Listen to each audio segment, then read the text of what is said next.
Hello, my name is Anup Kudakkasseril, and welcome to this episode of Crown of Thorns, Crown of Glory. I'll be talking about gardening. Gardening for me is a passion. It's something I enjoy doing. Every day after I come back from work, I may be tired, just kind of want to rest, but then I go outside and see the plants growing up and everything. It gives me the energy to do something, there. So I spend maybe half an hour, or a couple of hours in the garden, enjoying it. It's a good way of exercise, to keep going, keep moving. So that's helped me with my physical fitness. So I'm hoping to cover some topics, that you would pertain to gardening, which would help you to become, to grow some plants, trees, those kind of things. So broadly, gardening can be done for two areas. One is the ornamentals, the other is the produce plants. The ornamentals are things like, that you grow just for the beauty.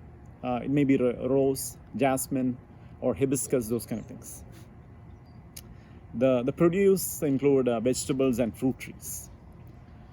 So in the ornamental group, I like roses. Obviously, we're talking about crown of thorns. Anything that is beautiful, initially there's a little pain, there's a little challenge. The same with roses. Although there are thorns, it's very easy to grow. And, once it starts producing flowers, it's so beautiful. It's just, you look at a rose and you can just spend some time enjoying its beauty.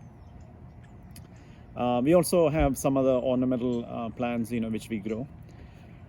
Talking about the produce plants, there's broadly two categories, the vegetables and the fruit trees. The vegetables, obviously, the way we pick the vegetables are, you want to grow something that you're going to use. You don't want to waste something that you're growing because you're spending energy, time, effort, all of that. Like one time, we were growing bitter gourd, pavikya, which obviously, most of the kids don't like. So we ended up throwing it away. So there's no point in growing that. But whereas things like long beans or the koval, kovikya, those kind of things, tindura, those kind of things, we enjoy eating. So you want to pick that, something, that you're going to use and eat and enjoy. For the fruit trees, obviously you pick the things that grow in your area. We live in the southern part of the country, Texas. So it's nice and warm here. So there's a lot of oranges that grow here. Also, we have grapes. We have a fig tree. We have persimmon, lokwa. So those kind of different, trees that grow here. So how do we get started? Obviously, we need the seeds or the plant. You need to get the fruit tree, the plant. So most of the things you can buy from the vegetables, you can start from the seeds. Some we have it from the previous years. Some we buy, and so that's the way we do it. Things like the long beans. So we let it dry, let it kind of mature and dry on the tree itself, on the plant itself, and then we use it for the next year. We keep it inside and we use it for the next year. Or the amaranth, the chira. We take the seeds and then put it inside the house, for the winter, and then we use those seeds. Or some seeds we buy. Things like, let's say, tomatoes or, basil or things like that, we buy. Or okra seeds we buy every year and have it. For some other kind of, let's say the vegetable category, the koval, the kovikya, or the tindura, you need the stem, the cuttings of the stem. So we keep it inside for the winter. You cut it and then you put it in some water, just kind of keep it nice and cool and moist, and you use it for the next year. So things like that. For the fruit trees, you want to get good, obviously a good one, a good stem. So what we do is, we every place I'm sure has something different and unique. For us, we have the Urban Harvest annual sale So they have it in early spring, so more like February or end of January. So we buy it from there if we need to pick a fruit tree. They have good collection of fruit trees, so we get it from there. Or sometimes, we get it from the club stores, things like Costco, Sam's Club. They have inventory come in early on in the year, like spring, so we get it from there. The thing about fruit trees, it takes a while for them to grow, 4 or 5 years, or even longer. So you want to make sure you're getting good fruit tree, plants to grow, because it takes a lot of patience and time, and but it's all worth it. So now, since we have decided on what to grow, let's see where to grow it. So the location is important. Two things. Obviously, this is an area where the kids are playing soccer, so I don't want to plant anything there. But here on this area of the our yard, so we have some space where we have different vegetables and fruits and trees and other things here. So one of the things with the location is the drainage system. So the water drainage is key. So we need to be in an area where there's good sunshine. There's enough sunshine here, and also we have to make sure that the water drains properly. In Texas, we get a lot of rain. It rains quite a bit, and the ground is more like clay, so the water doesn't go down; it just runs. So we have to make sure there's adequate drainage. Definitely the plants need water, but too much of water is not good for the plants. They don't like it. The plants don't like it. So now we have the location set. So how to get the ground ready? So in Texas, as we talked about, the soil is pretty clay.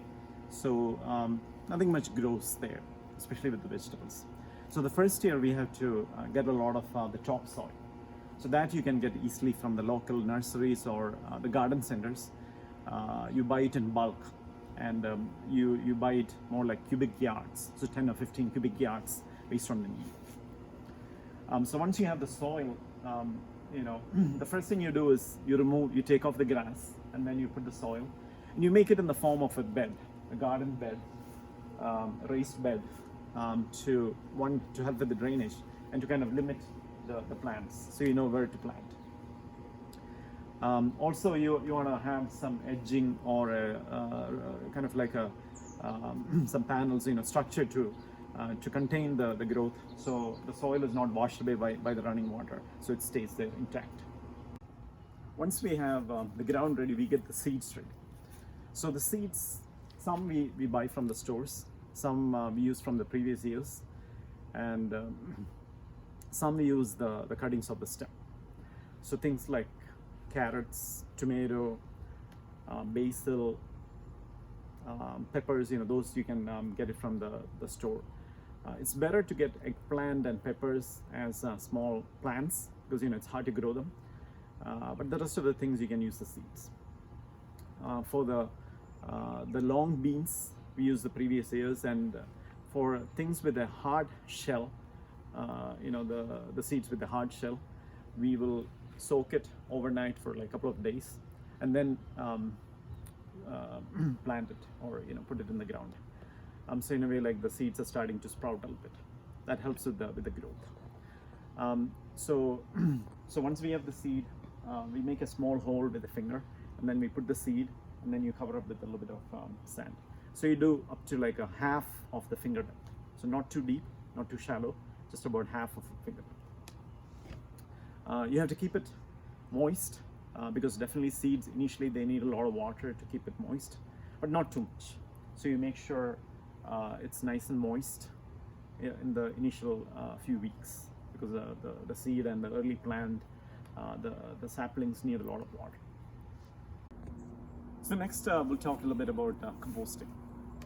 Since we have a big family, the produce, the peels and the excess of the vegetables and all, we are able to compost it. So the good thing is that's a good fertilizer, a good manure. So it helps with the growth of the plants. So it's really good for us. It's very organic, very natural. So the things that we use are the vegetables and the the fruit scraps. We don't put any like meat or anything like that. We can also use the eggshells. So to make a compost, it's good to have a composter. So in a way, like it's a little container where you can put the compost things, and things get composted there. So it helps to contain things against the forces of nature, and also from pests like rodents or something else to get in there. So to make compost, you put in your scraps, the vegetables and fruits. You also have to add some leaves, to have the proper mixture.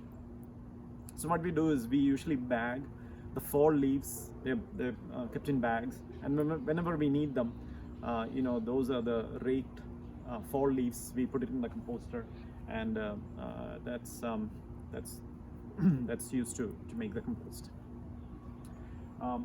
Also, we need to add some water to make sure it's moist, and it's also good to add some soil to have the earthworms, the worms, to help compost. So for this composter, we can rotate it at times, so we try to rotate it just to kind of help with the composting. And once it's ready, we have it outside here, so we can use it for the plants. So this is used initially in the growing time, especially when it comes to legumes, our long beans and all. They like a lot of these. They need a lot of compost, and they produce a lot of the vegetables. Once you have it. So with the long beans, one of the tricks that I've learned over the past years is you make big holes. You dig like let's say a foot deep holes, and then you put the compost, and then you put the sand back on top, or the dirt back on top, and then you grow it. Those plants tend to produce more of the beans than normally.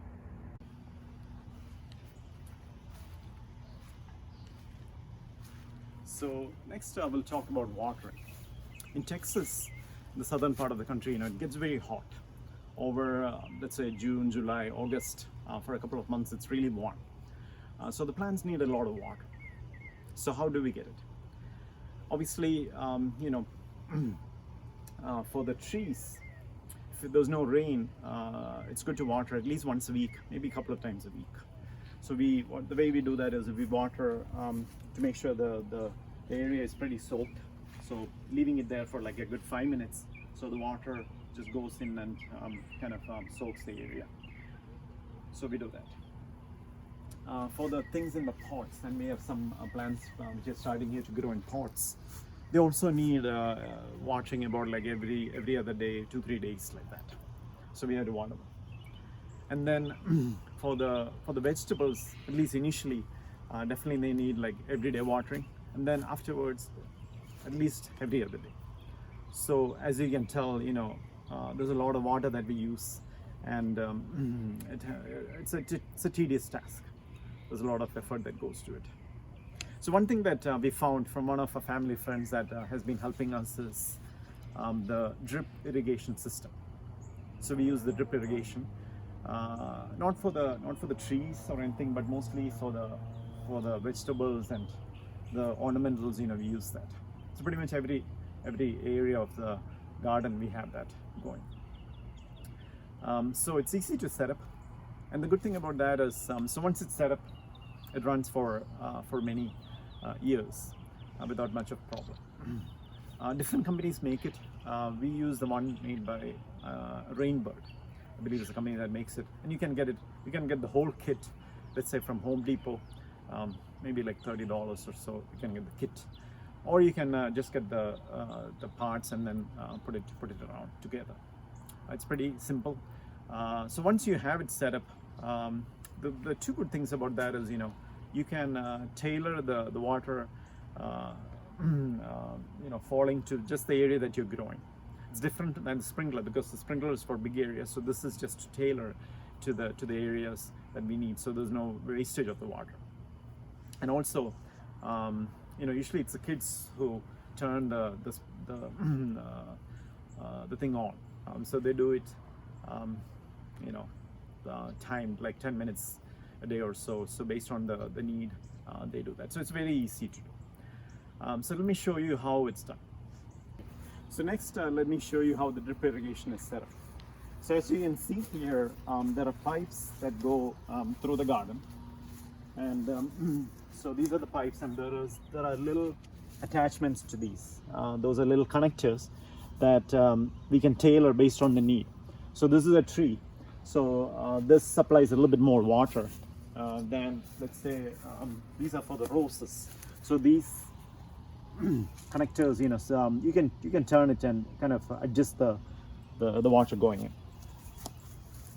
So it's connected to this outlet here, outlet of water, and once you on it,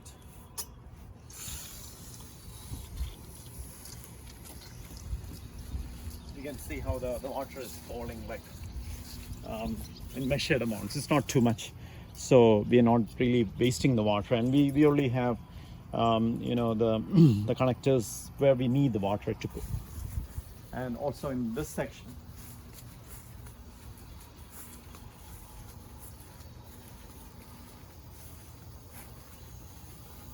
this is a little amaranth section. You can see the drip kind of as a spray, so one-way spray, so the water sprays inside. So it's an enclosed area where the water is being sprayed. And we also have some plants in pots, which we have to water separately. Let's take a moment to talk about one of the problems that we encounter in gardens. It's pests. Thankfully we don't have a lot of pest problem here. We have some issues on the long beans. Some pests which kind of eat up the leaves. So one thing that really works for that is the dish soap solution.